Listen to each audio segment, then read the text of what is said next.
Hello everybody, good morning and welcome to the United Stands. I'm Mark Goldbridge and this is your latest Manchester United news as Italian reports suggest that Erik ten Hag has had a big say in making Manchester United win the Zirkzee race. Also, Fabrizio Romano is saying that Manchester United in the last few hours have continued talks for Ugarte, but it may not be as close, according to Ben Jacobs. We've also got an update on LIGT, which apparently is INEOS led, coming in again from English sources. So I think we need to park this story that I sort of believed as well, that LIGT was strand 3 of the 5 transfer story possibilities, whereby it's Bayern Munich using Manchester United to generate an interest for a player that they want. I think when it's Christian Falk and Plettigol from Germany, you understand that. But when it's the Times and David Ornstein, they don't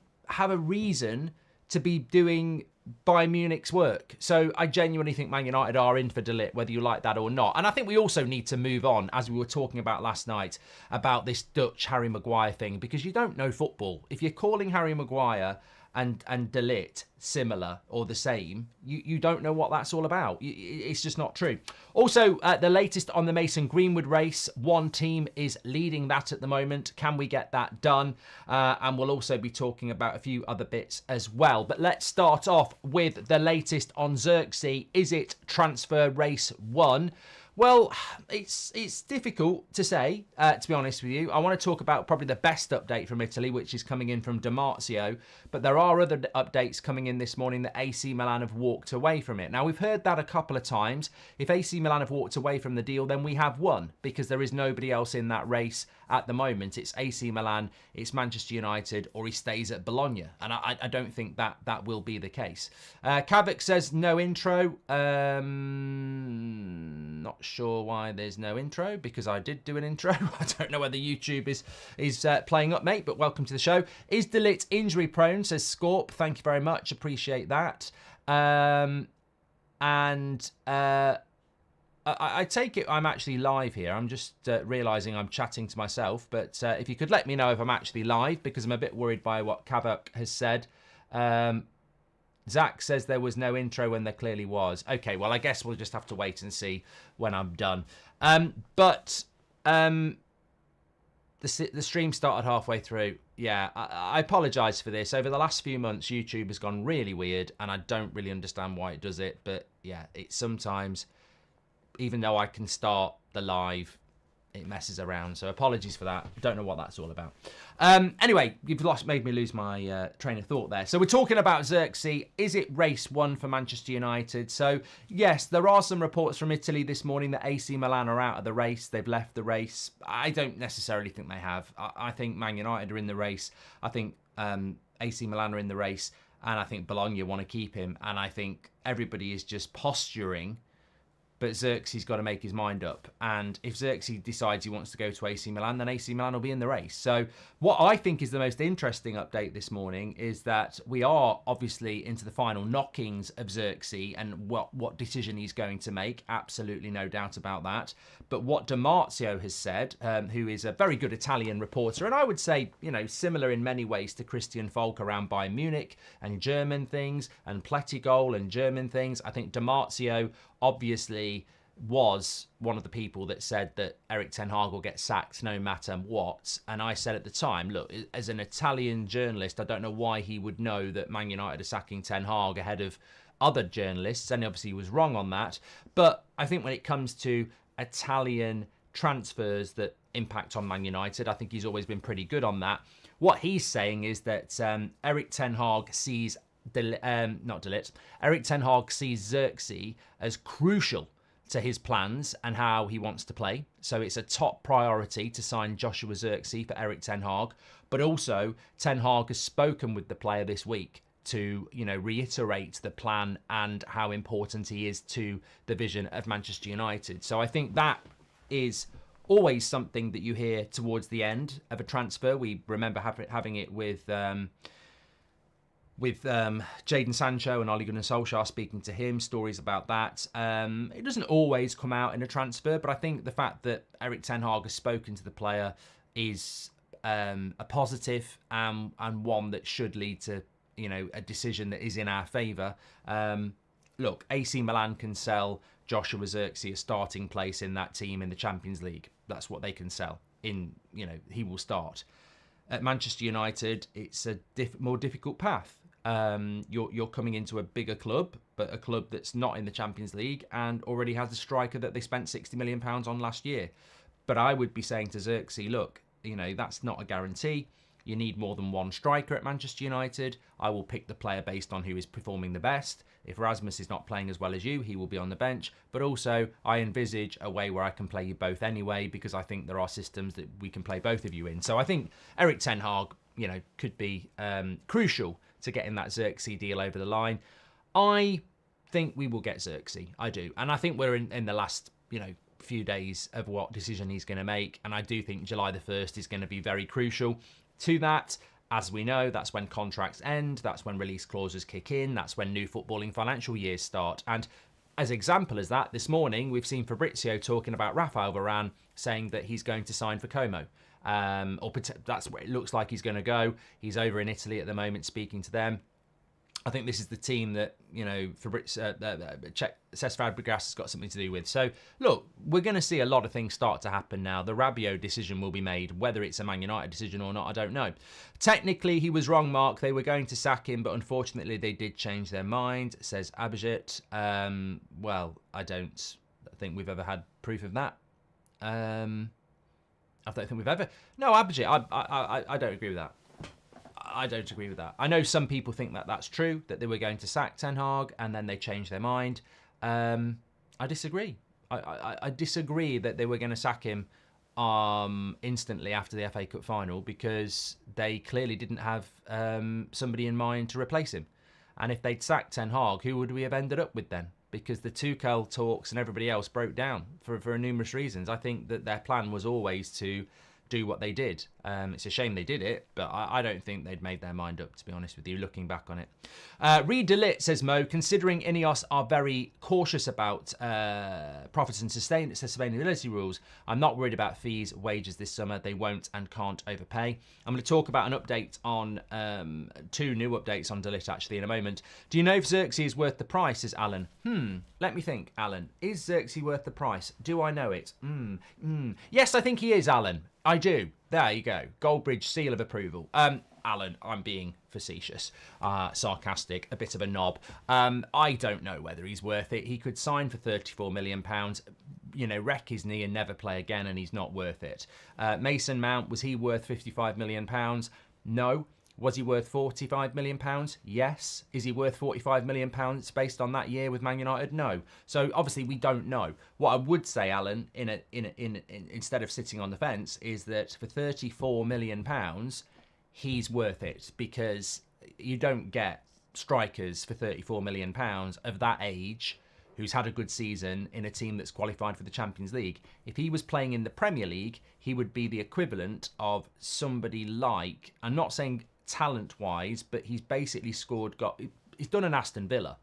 Like Bologna qualifying for the Champions League is like Aston Villa qualifying for the Champions League. So I'm not saying he's Ollie Watkins, but what I'm saying is that would be the equivalent of what Bologna have done, and he would be up front for Bologna. So imagine what people would want for Zirkzee if he just had a decent season for Aston Villa up front, helping them qualify for the Champions League. You're talking 60, 70, 80 million pounds. So I think for £34 million, the price, it's worth a punt.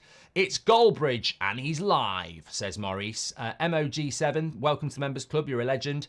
Do you think we will get some ins and outs next week after July the 1st? 100% Dale. I said it at the start of this week that I think nothing will happen this week. It'll be next week. I've played the game. I think we've all played the game. And as much as I would love us to have signed somebody this week, I always thought from next week where it would come in.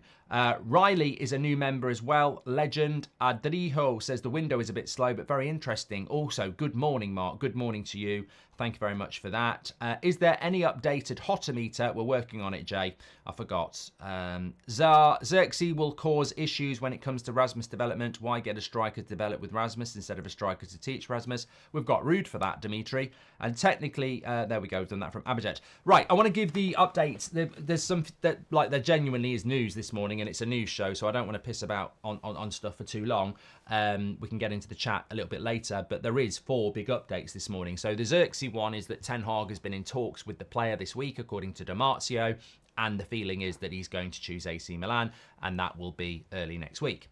The second update is in relation to De Ligt. We spoke about this yesterday on the evening show, quite in depth. If you want a 20 minutes debate about De Ligt at Man United, then the 8 o'clock show from last night is the show to watch. I don't propose to go through all the stats again, or the reasons why he'd be a good player or the concerns.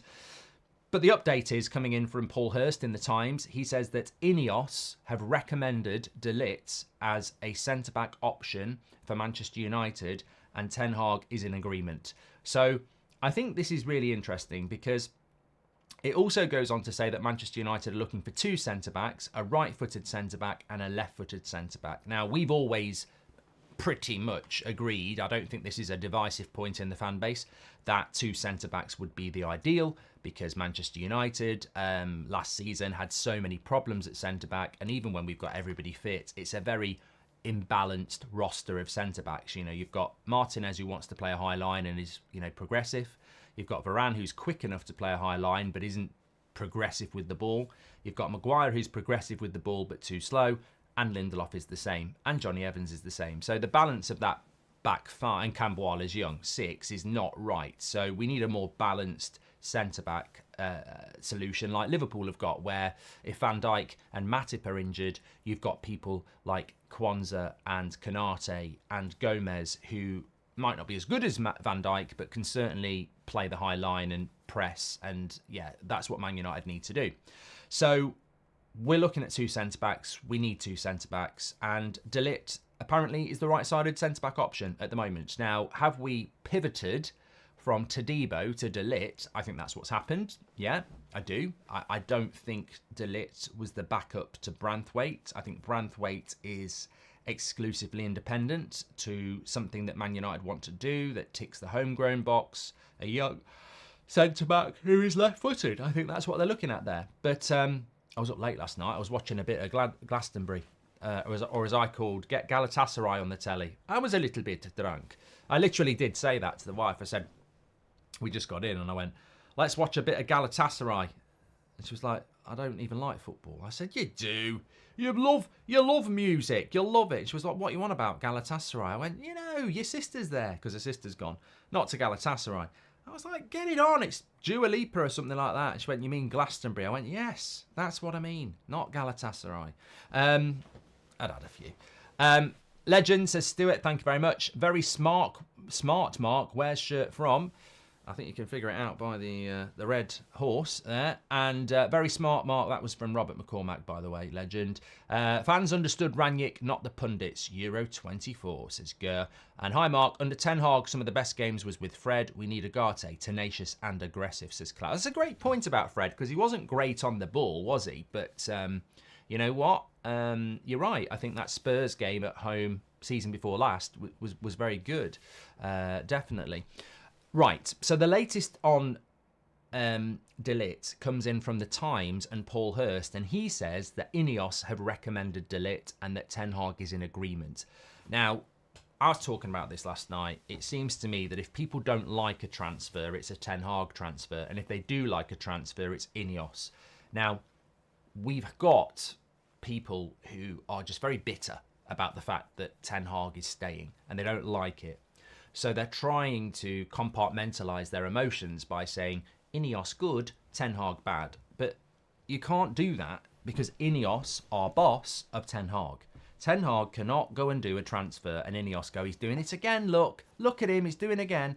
It's like, when you let your dog out in the garden and you don't want them to go and shit in a certain part of your garden and, you're watching them, they start doing it, there's no way you're going to get out in time. He's doing it again, he's done it again. Ten Hag has not got the freedom to go and shit on INEOS's garden. Like, they've got him on a lead and he goes where they tell him to. He is an employee of Manchester United. So all these prats out there going, oh, it's a Ten Hag signing. That's not the world we operate in now. In fact, we didn't operate in it anyway. It's still the bloody CEO and Murta going off spending stupid money on players that maybe Ten Hag wanted. But INEOS recommending De Ligt, of course, De Ligt's going to be a very, very agreeable option for Ten Hag. But I think people need to get on board with what is happening at Manchester United with our signings. They're all exclusively going through INEOS. Ten Hag has a say, of course. You know, Zirkzee is a player that he clearly wants. De Ligt would be, Branthwaite would be, Olise was, Ugarte would be, and we'll see what happens with sales. But INEOS have got to be on board with it, and I just think that the De Ligt story is going to be very interesting. It almost reminds me a little bit of Donny, you know, where I felt like it wasn't real. I felt like it was a bit paper talk, and then it happened actually on a Saturday night, which was really weird. I'm not saying it's going to happen tonight, because it won't happen tonight, but I think it's starting to feel like it's a deal that could happen, and I think you've got to start getting on board with the fact that it is a deal that INEOS are looking to do, and I just think we need to be a bit mature about it. There will be deals that Man United do that I go, oh, I'm not so sure about that. And we always have done. Even in the Sir Alex days, we used to buy people I wasn't so sure about. So we will do deals that, you know, even I'm not so sure about. But we can't just keep saying, like, you know, I think Ugarte's had a right pile on from people who just don't want him, so are trying to pretend that. I saw somebody clipping up PSG against Newcastle in the Champions League and saying this is the reason we shouldn't buy Ugarte. And I was like, but if I could be asked, I could make him look like Prime Kante with a bit of Zidane. You know, little clip compilations don't work. We've been there. You know, we saw that with De Gea at the end of last season, where people were just taking every little bit he did wrong and putting it together and going, this is why he's shit. So I'm not interested in all of that. Ultimately, the club will be judged collectively on the decisions they make on transfers. And, you know, on De Ligt, it's very, very clear that there is a legitimate interest from INEOS in De Ligt, and that we may well progress it, because there is just no way David Ornstein is putting out tweets because Bayern Munich or De Ligt's agent want him to. And I would say the same about the Times. You know, they're not doing that. If it's Christian Falk, he's very close to Bayern Munich. If it's Plettigol, he's based in Germany. But David Ornstein is not getting a phone call from De Ligt's agent saying, you know what, interest is serious. And then he's going straight onto Twitter and writing it out. That's not what David Ornstein would do. That's not even what Fabrizio Romano would do. What they'll then do is get in contact with people on the United side to see if they want to shut it down. And if they don't shut it down, or you get a little bit more, that's when the tweet will go. You know, it's not, there's no way in a million years that David Ornstein is being fed from Bayern Munich or the agent. It's not. Some journalists are, 100%, of course they are. But the credibility of someone like Ornstein, he's not going to put out on a Friday night that Man United are very serious about De Ligt because Bayern Munich have told him. Like, that's just not the way he's going to work, and it's not the way Paul Hurst is going to work in the Times either. So I think we've got to take on board that there is serious interest in De Ligt, and when it's serious interest, it can definitely lead to the signing of the player. But if it's not a player that you're not 100% sure about, that's fine. But let's not start disrespecting the facts of the fact that if INEOS want to go for this player, there's probably, you've got to look at the positives. His age profile, his leadership, you know, his potential to work in the system that we want to play.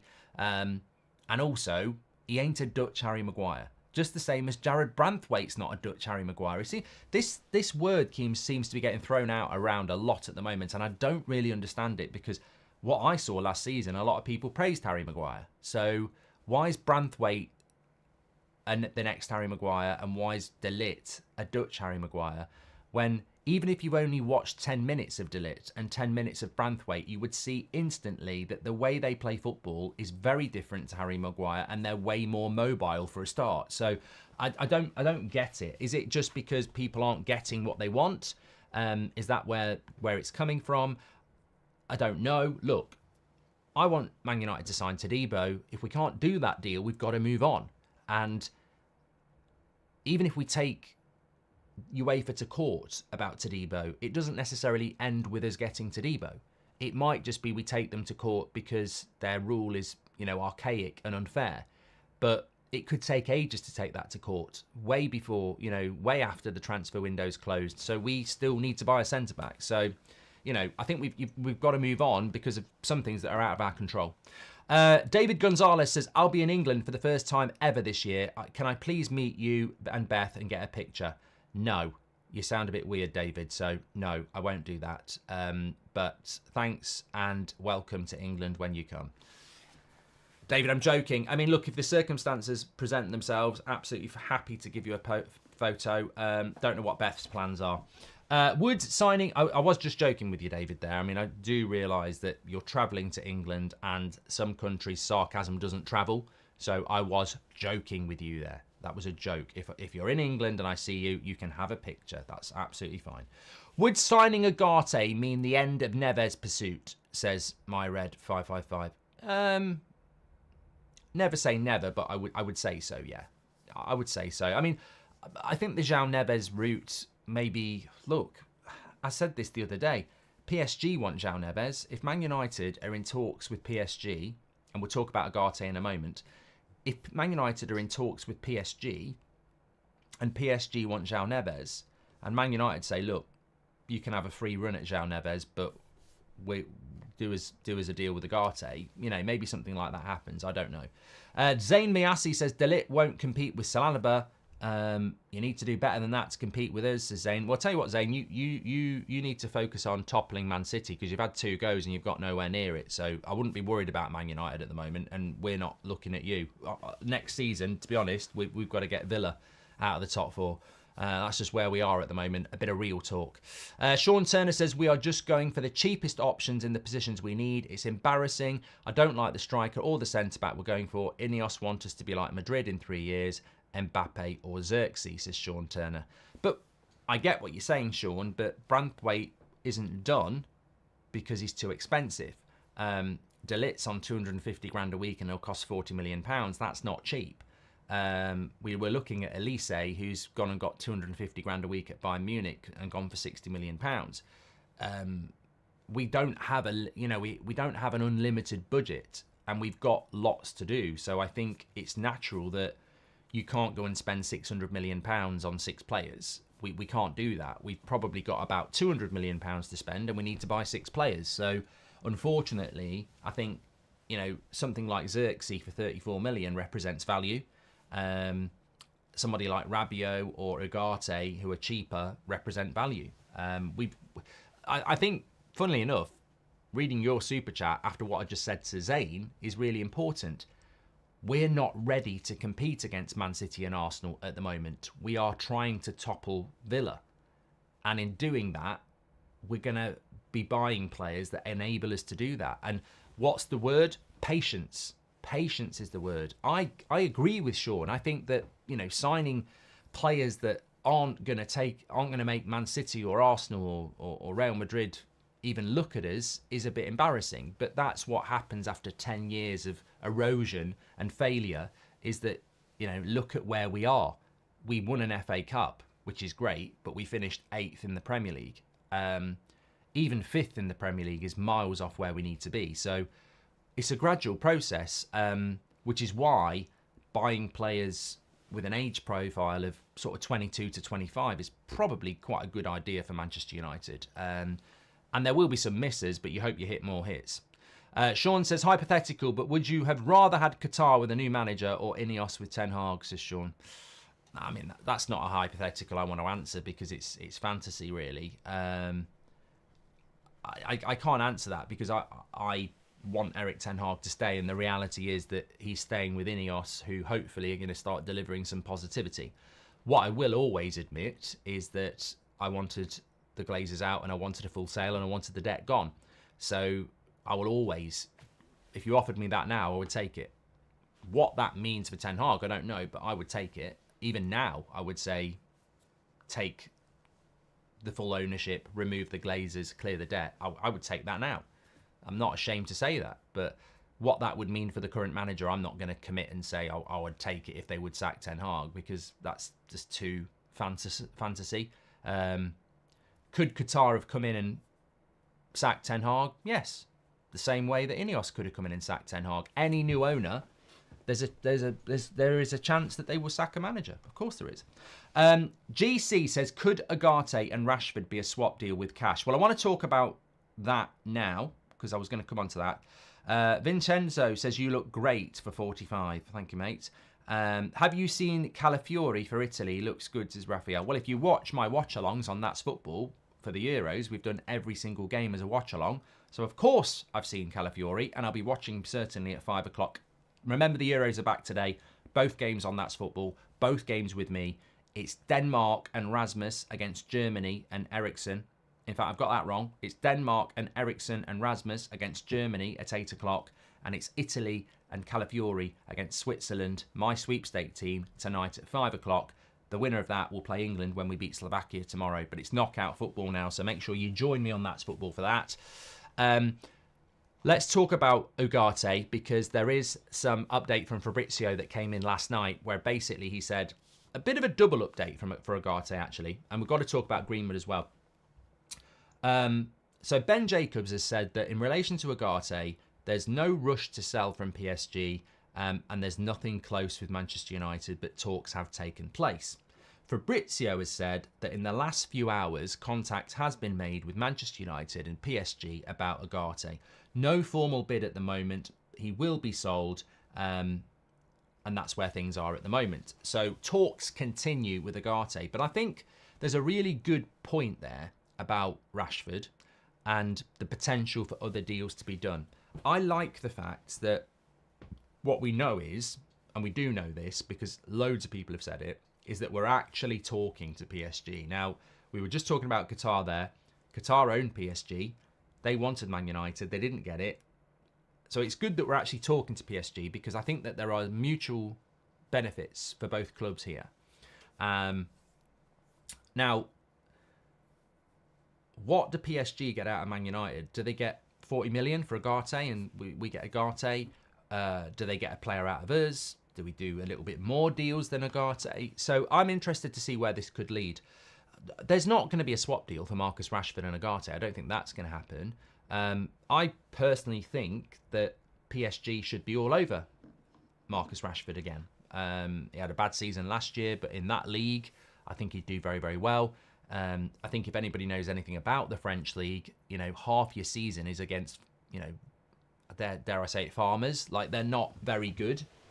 They're not very good in the bottom. It's like what Rangnick said about the German league. The bottom half of the German league is pretty straightforward. And I think it's the same in the Dutch league, and I think it's the same in the French league. So, you know, the opportunity to go and really cook for half of a season and use that to build your reputation up as a very big club again and play Champions League football, I think it's an appealing thing for PSG. Whether a deal could be done between Man United and PSG for Rashford, I think there could be if the price was right. Whether Rashford would go is a completely and utterly different thing. If he decides that he doesn't want to leave Man United, he's got a very long contract. If he decides that, you know, he's going to come back and be a different Marcus Rashford, then there's not a lot anybody can do about that. So look, maybe there is something with PSG and a potential Rashford deal. And I've said it before, 70 million, 75 million, I'm tempted. I'm very tempted, because that money comes straight into the club. It's homegrown money. So, and we could use that very, very well. Can we survive without Rashford? Well, it's a great question. I don't know. But I'd be interested if PSG were interested.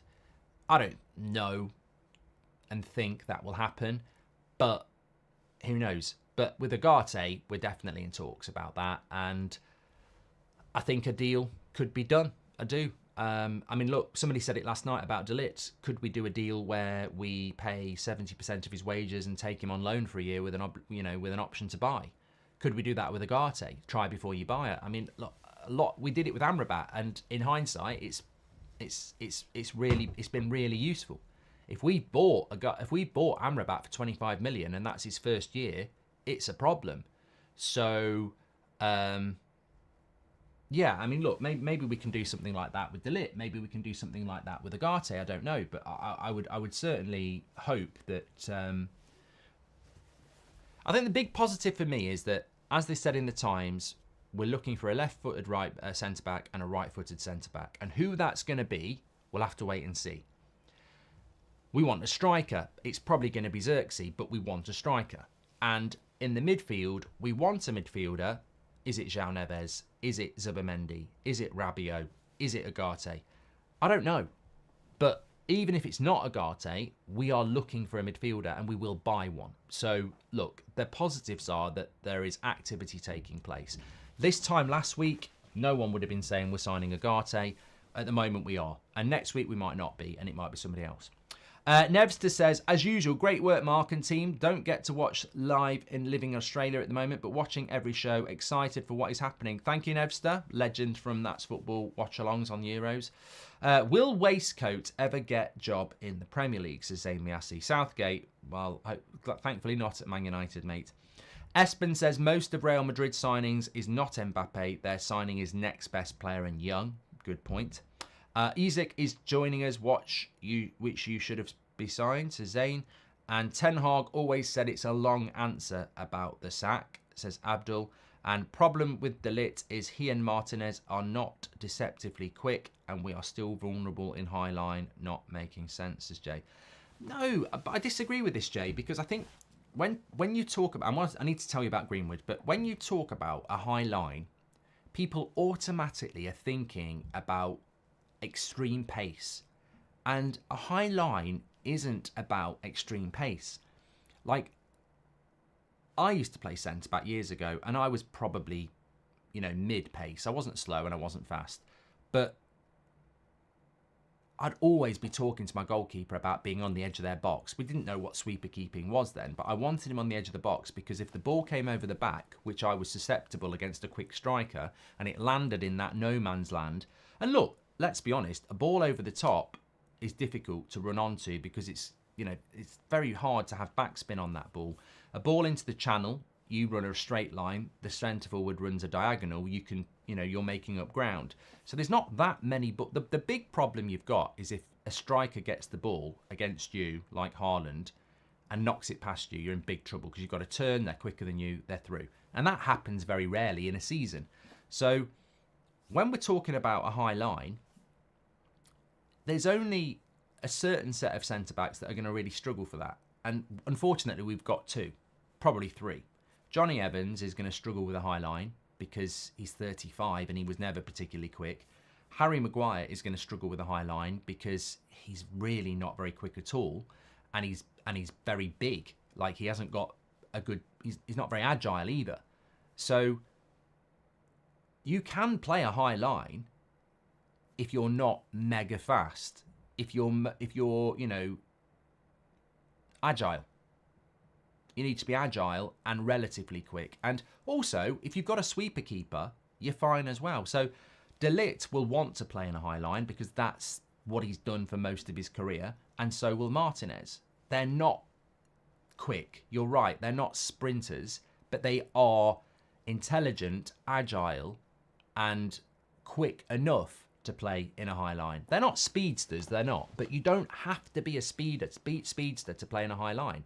It's about positional sense, it's about agility, it's about the goalkeeper behind you. So I think that people get a bit lost in a high line that you've got to be mega quick. Harry Maguire struggles in a high line because he's not quick, but he's also not agile. It takes a while for him to turn. Lindelof, again, I don't know what it is about Lindelof because he should be able to do it, but doesn't do it that well either.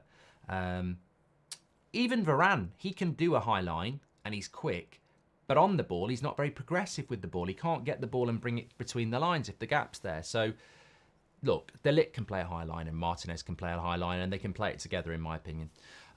Checked a stats site today. It said Branthwaite is slower than Maguire. Surely that's scary or incorrect. I did not think that was even possible, says GC. Well, I don't know what stats that is, But I would be absolutely stunned if Jared Branthwaite is slower than Harry Maguire. Having seen him play quite a few times last season, you know, even the one where he fell over and Haaland got away from him, and I think it happened against Chelsea actually. He ain't slow. I've seen him stuck one-on-one with a striker loads of times. He's not slow. I mean, he won't be quick. He's not mega fast, but he ain't slow. Some updates from the lawyer and the UEFA case is Joseph. Where is that? Where is that?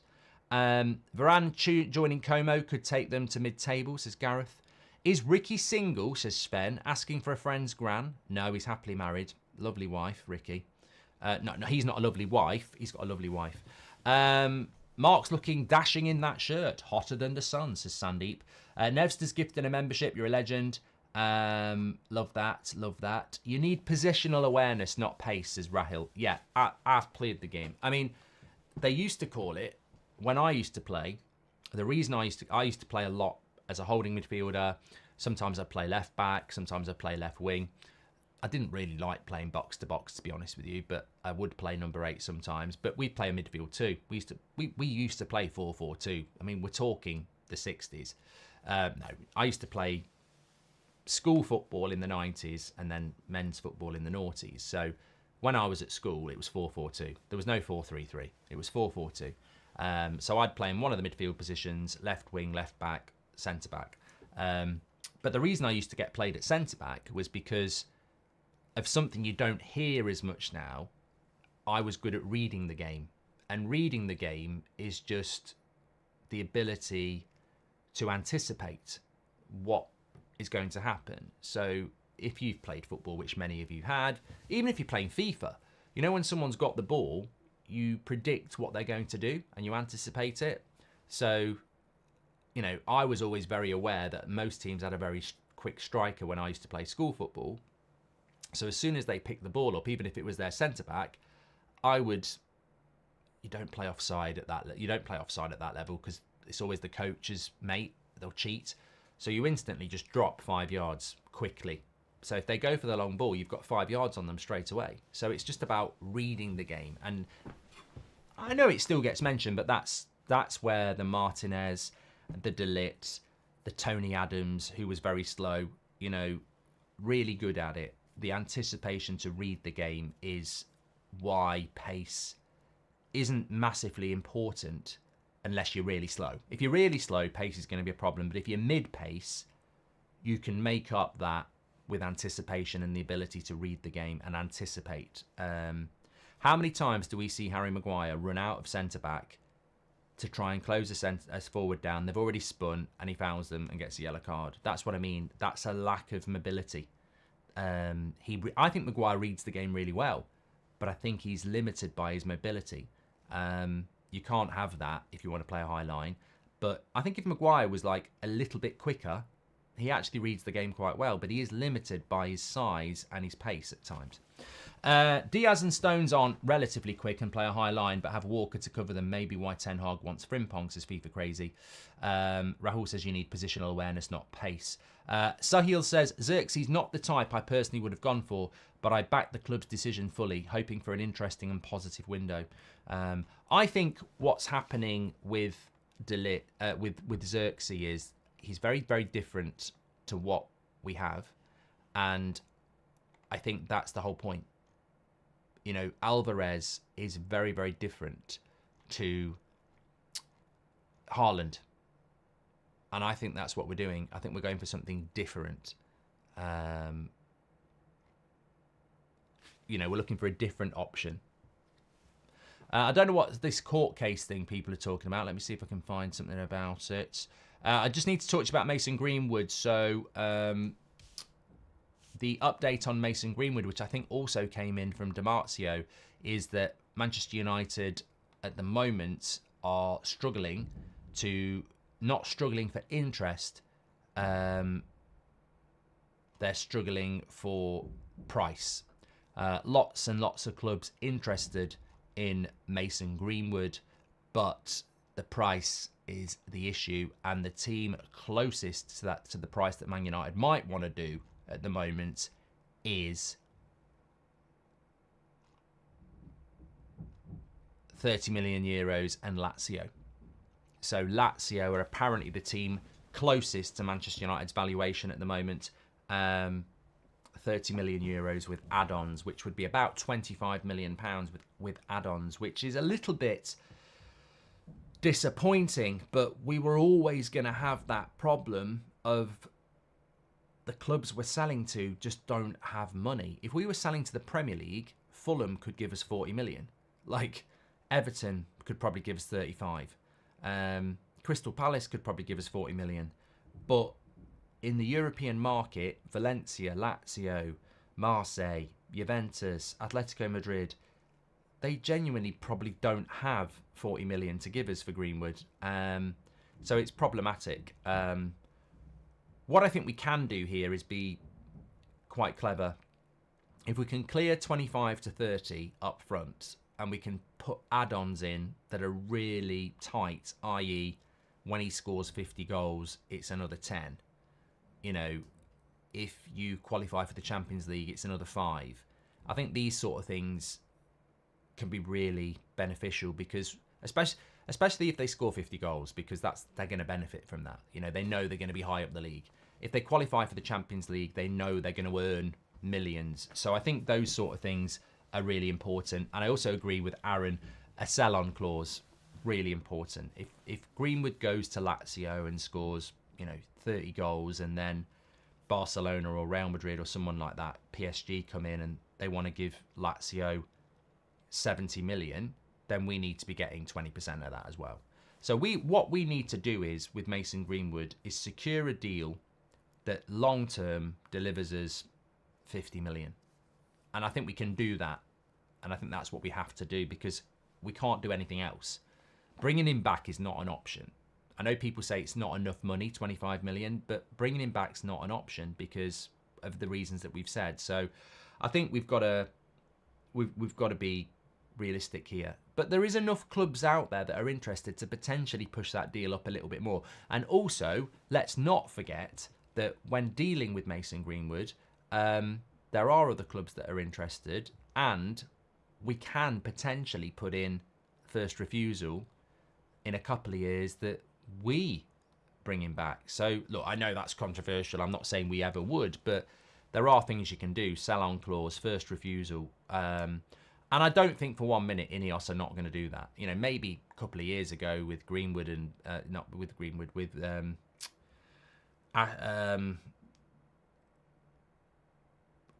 Glazers, Woodward, Arnold.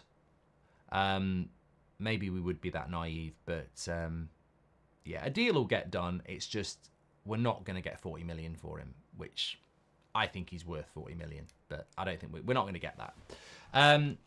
Anyway, thank you, everybody. If you don't want to play for certain reasons, then you shouldn't benefit from him for those certain reasons, just saying. OA2, I'll give you a little bit of a message, right? When an employer employs an employee, they do it and pay them for their talent. I don't know why people think as an employee, Mason Greenwood as a talent, Man United shouldn't benefit from that talent. We've paid him good money for many years because we thought he was a good player. When he leaves Manchester United for whatever reason, we should be recompensed because he's under contract. It's as simple as that. I don't understand this world where people think, well, if you don't appreciate his talent and you don't want him to play for you, then you shouldn't get anything from him. Yeah, the whole reason we paid him at Man United was for his talent. So we appreciate his talent, he's under contract, and if he wants to play for somebody else, then they've got to pay us for it. I've never heard such a weird assessment. So because we want to sell him, we shouldn't get any value from him, is what you're saying. No, what you're actually saying is you're really upset that we're selling Mason Greenwood, and you therefore think we shouldn't get any money for him because we should keep him. That's what you're saying. Amazes me what employee rights people think they have. You are paid for your talent, and therefore you're under contract for your talent. And if you go somewhere else, then we should be recompensed for that talent. And on top of that, we gave you the platform to showcase your talent. So of course we should get recompensed for it. Of course we should. I've seen a few clips from Rennie Hack floating around. Those players are not going to survive, says H. Well, I think some of the Man United players are going to really enjoy that type of a thing. I think this is a great point from Drip Football. You know, the great thing about Mason Greenwood is there is a lot of interest in Mason Greenwood. Is there a conversation to be had here that, you know, I'm not sure Jadon Sancho would even think about this, but I saw it on Twitter last night and it made me think. You got all these clubs queuing up for Mason Greenwood based on 1 year on loan at Getafe in La Liga. You got Jadon Sancho who's available and no one's queuing up.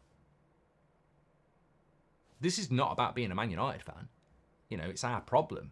But we live in a footballing world where Mason Greenwood, with all the baggage, whether that baggage is fair or not, has had 1 season on loan at Getafe and there's a big queue of clubs all around Europe who want him. You've got Jadon Sancho, who played in a Champions League final for Dortmund and apparently was cooking since Christmas. Nobody wants him. What is that all about? I know what I don't know what it's all about, but I think I know what it's all about. It's that people think that Greenwood is a safer bet than Jadon Sancho. That's what it is. That's what it is. Why that is, well, we don't necessarily have to do that, but Mason Greenwood is a safer bet than Jadon Sancho to most of Europe at the moment. That is how far Jadon Sancho's reputation has fallen. He played in a bloody Champions League final and still more people want Mason Greenwood. Now, his wages are high for Jadon Sancho, of course, but that's the status that Jadon Sancho has. I don't think it's exclusively wages why people want Greenwood over Sancho. If they were on the same wage, in fact, let's take wages out of it. If Jadon Sancho's on 100 grand a week and Mason Greenwood's on 100 grand a week, do you think they've got all the same clubs chasing them? I still think Greenwood's got more. Because I think Greenwood is viewed as a better player at the moment.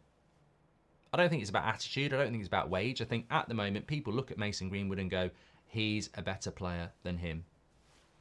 Whether that's right or not, I don't know. But GC says, I can't wait for the first player to back chat. Rude. Lovely stuff. Anyway, my stomach's just gone off really, really, really off there. Anyway, thanks everyone for watching. Do not forget, this afternoon from 5 o'clock, it's Italy against Switzerland with me on That's Football. And straight after that, it's Rasmussen Eriksson against the Germans at 8 o'clock. It's knockout football in the Euros. They're back, and we're on That's Football for it. So make sure you join me for that. As long as there's not extra time between Switzerland and Italy, we'll probably have a United Stand show at 7 o'clock tonight. Remember, the 8 o'clock shows are off the next 4 nights because we've got Euros football, so it'll be at 7 o'clock.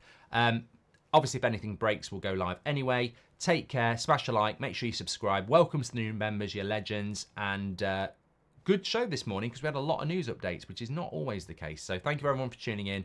Have a great day.